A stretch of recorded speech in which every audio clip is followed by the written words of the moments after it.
In this video, I'm going to talk about buy-sell agreements, and specifically cross-purchase buy-sell agreements. So for a cross-purchase buy-sell agreement, this is basically going to be a situation in which you have typically owners of a business, so multiple owners. Let's say we have two owners of a business.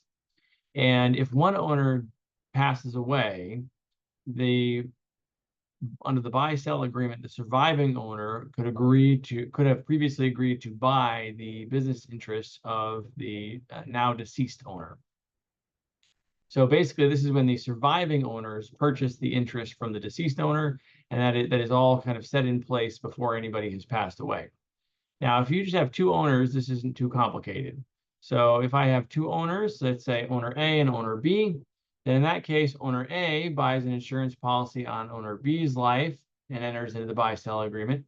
The idea, if owner B dies, owner A gets a payout, which that person can then use to buy out owner B's ownership interest by paying it out to the owner B's estate, and then we're done. And then basically owner B would buy a life insurance policy on owner A's life. So if owner A passes away, owner B basically gets a payout, which they then use to pay to buy owner A's ownership interest. So that's actually not too bad if you just have two owners. But if we have, say, three owners, complexity starts to go up a whole lot. So if I've got owner A, owner B, and owner C, well, now A has to have a policy on owner B's life and owner C's life. Owner B has to have policies on owner A's life and owner C's life. Owner C has to have a policy on owner A's life and owner B's life. So we went from having two policies to having six, when I just went from two owners to three, because each person would have to have two life insurance policies. And the amount would be such that if I had three owners, let's say each person owned a third of the interest in the business, then owner A would need to have two policies, one on owner B and one on owner C, in an amount of 1/6 of the value. Because if, let's say, owner C passed away, then owner A is going to buy half the interest. Owner B is going to buy half the interest. So if owner C had a third to start with, then evenly divided, that would be 1/6 each.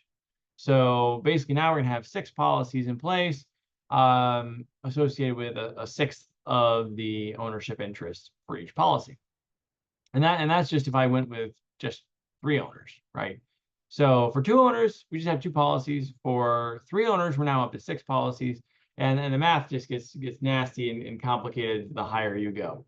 So that can be kind of a challenge. It is possible that this could actually increase the tax basis of the surviving owners, because the surviving owner actually is buying out the interest. So it's not the entity that's buying the interest, because the owner is buying the interest. Then in effect, this counts as an additional investment. So this would increase the tax basis of the surviving owners, which would then mean that they would be subject to less tax later. So that's kind of a nice feature. But then it does lead into some interesting questions. All right, so let's say we go back to just the two policy case, right? So if I've got owner A and owner B. Okay, so if owner A passes away, owner B is going to buy owner A's interest, right? So owner B gets a payout from his insurance policy that he bought on owner A's life, uses the payout to buy owner A's interest. There we go. But here's the little wrinkle. Owner A did have life insurance policies on owner B's life, and owner A is now dead. So that does lead to a question of what happens to those policies. And it may be such that those policies are perhaps left to the estate, and the estate retains them, or something. Something has to occur, or maybe in that case, you could make an agreement that owner B would buy out owner A's policies on his own life, or who knows. But basically, there is at least a question there of, well, the person who died had life insurance policies on the other owners. So what occurs with those, right? And so that has to be addressed specifically as well. So that's basically the idea behind kind of cross purchase agreements that involve different levels of owners.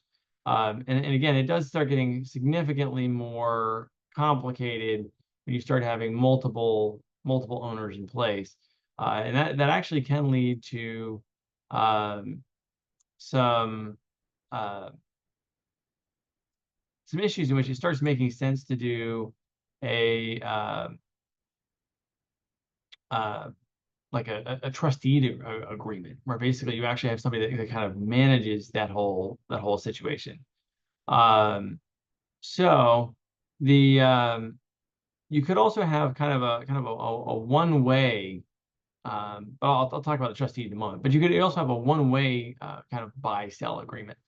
So a one-way buy-sell agreement would be if you don't have multiple owners that are involved. So what if we had a situation in which there was a key employee or something like that that basically agrees to buy the business out when the owner dies, something like that. If the trusted employee or whatnot passes away first, well, the owner's not going to do anything, right?